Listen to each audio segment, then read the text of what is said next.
5 अक्टूबर के बाद पूरे उत्तर प्रदेश के शेरों ने, बहादुरों ने, जाबाज लोगों ने, पुराने राजा महाराजाओं ने इन नफरत फैलाने वालों को दिखाया और लखनऊ में, राजधानी में इन नफरत फैलाने वालों के क्षेत्र में, घर में घुसकर 22 प्रतिज्ञाएं भी ली गई, बुद्ध की दीक्षा भी ली गई और जितने भी हमारे हक वंचित असहाय कमजोर कमेरा राजा महाराजा हैं, सब लोगों ने इकट्ठे होकर के इनके सिस्टम को लात मार दी, छोड़ दिया इनके धर्म को। मैं आह्वान करता हूं, अगर थोड़ा भी कलेजा आप में है, थोड़ा भी स्वाभिमान आप में है, तो राजेंद्र पाल गौतम की गिरफ्तारी के विरोध में आप अपने घर का शुद्धिकरण करिए। सम्मानित मुल्क के मालिकों में बौद्ध भिक्षु सुमित रतन, सम्राट अशोक धम्म विजयदशमी के दिन 1956 14 अक्टूबर को बाबा साहब ने धम्म की दीक्षा ली थी और कहा था कि हिंदू धर्म में पैदा होना मेरे वश में नहीं था, लेकिन मैं हिंदू धर्म में नहीं मरूंगा। और उसी दौरान उन्होंने 10 लोगों के साथ 22 प्रतिज्ञाओं को भी दोहराया था और वो प्रतिज्ञाएं प्रत्येक प्रकाशन अपनी अपनी किताबों में छापता है। भारत सरकार ने, डॉक्टर अंबेडकर फाउंडेशन ने जो बाबा साहब के वॉल्यूम छापे हैं, उनमें भी वो प्रतिज्ञाएं छापी गई और भारत में भाजपा की सरकार है, भाजपा का कब्जा है। अभी 5 अक्टूबर को हमारे उपासक मंत्री राजेंद्र पाल गौतम जी ने उन्हीं प्रतिज्ञाओं को दोहराया। वो मन से, दिल से, वचन से भगवान बुद्ध के अनुयायी हैं, बाबा साहब के अनुयायी हैं।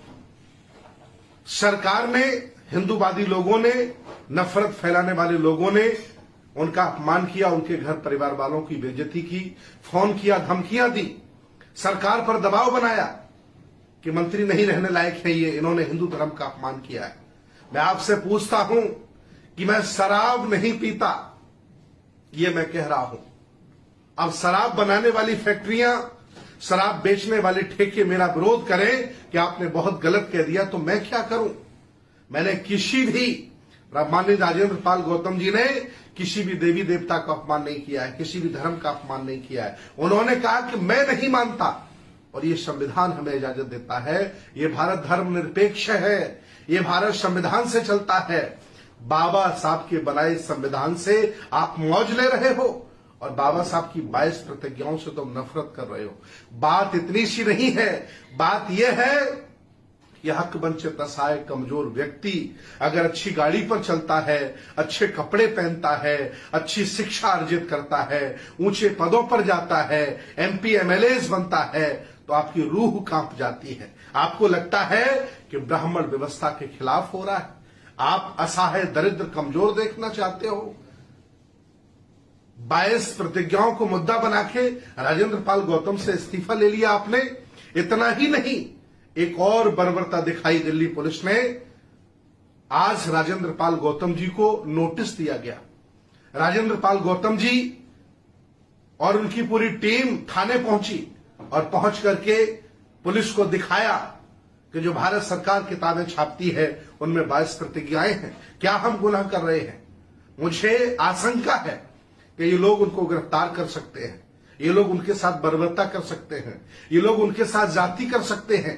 ये लोग नफरत फैलाने वाले लोग हैं। ये नहीं चाहते हैं कि कोई ब्राह्मण व्यवस्था के खिलाफ आवाज उठाए।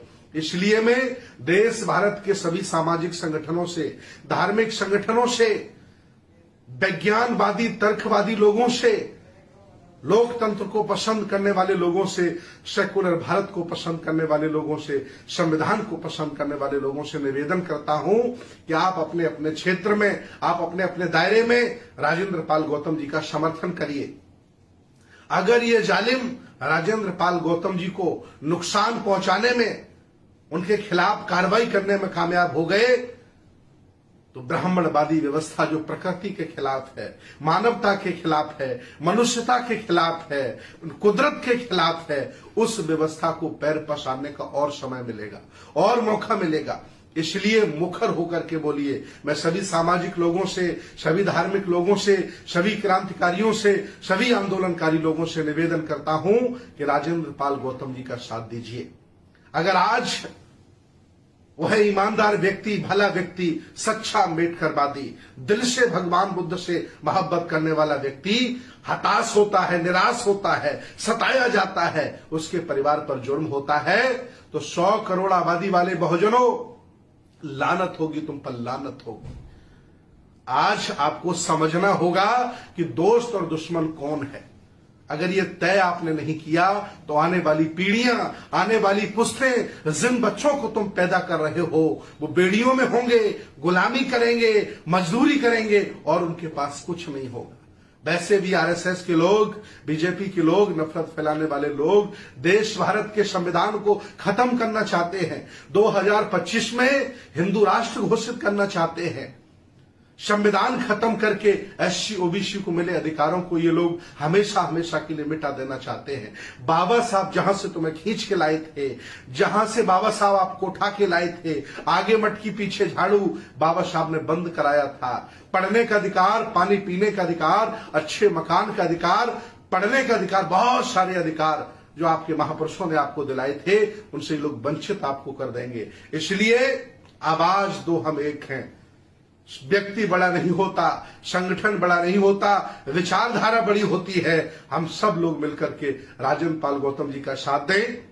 इतना ही नहीं, 5 अक्टूबर के बाद पूरे उत्तर प्रदेश के शेरों ने, बहादुरों ने, जाबाज लोगों ने, पुराने राजा महाराजाओं ने इन नफरत फैलाने वालों को दिखाया और लखनऊ में, राजधानी में, इन नफरत फैलाने वालों के क्षेत्र में, घर में घुसकर 22 प्रतिज्ञाएं भी ली गई, बुद्ध की दीक्षा भी ली गई और जितने भी हमारे हक वंचित, असहाय, कमजोर, कमेरा राजा महाराजा हैं, सब लोगों ने इकट्ठे होकर के इनके सिस्टम को लात मार दी, छोड़ दिया इनके धर्म को। मैं आह्वान करता हूं, अगर थोड़ा भी कलेजा आप में है, थोड़ा भी स्वाभिमान आप में है, तो राजेंद्र पाल गौतम की गिरफ्तारी के विरोध में आप अपने घर का शुद्धिकरण करिए, निकाल के फेंक दीजिए कचरे को घर में जो आपका नहीं है। आपने उन्होंने बलात् आप पर कब्जा कर रखा है, मानसिक गुलाम आपको बना रखा है, छोड़ दीजिए। अगर ऐसा आप करने लगे तो मैं दावे के साथ कहता हूं ये जालिम भाग जाएंगे या तो बदल जाएंगे। ये करना पड़ेगा। अगर आप ये नहीं करते हैं तो आज राजेंद्र पाल गौतम जी के साथ हुआ, कल किसी और के साथ होगा। मेरा भी नंबर ये लोग लगाएंगे, इसलिए सारे लोग मिलकर के लड़िए और अपने हक अधिकारों के लिए आवाज बुलंद करिए। ये इनकी बापौती नहीं है भारत पर, ये संविधान से चलता है। तुम्हारे पुरखों का भारत है ये, बुद्ध, नानक, कबीर का भारत है, अंबेडकर का भारत है, ज्योतिबा फुले का भारत है, बाबू जगदेव का भारत है, रामस्वरूप वर्मा का भारत है, चौरसिया का भारत है, महापद्मनंद का भारत है, सम्राट अशोक का भारत है, बीरा पाशी का भारत है। डरने की जरूरत नहीं, इन जालिमों से आंख मिलाकर के बात करने की जरूरत है और सारे लोग मिलकर राजेंद्र पाल गौतम जी का साथ दीजिए और दिल्ली की तरफ कूच करिए। मैं भी पहुंच रहा हूं। बहुत बहुत धन्यवाद, बहुत बहुत साधुवाद। इंकलाब जिंदाबाद। जय भीम, जय भारत, जय संविधान, जय श्रमण भारत।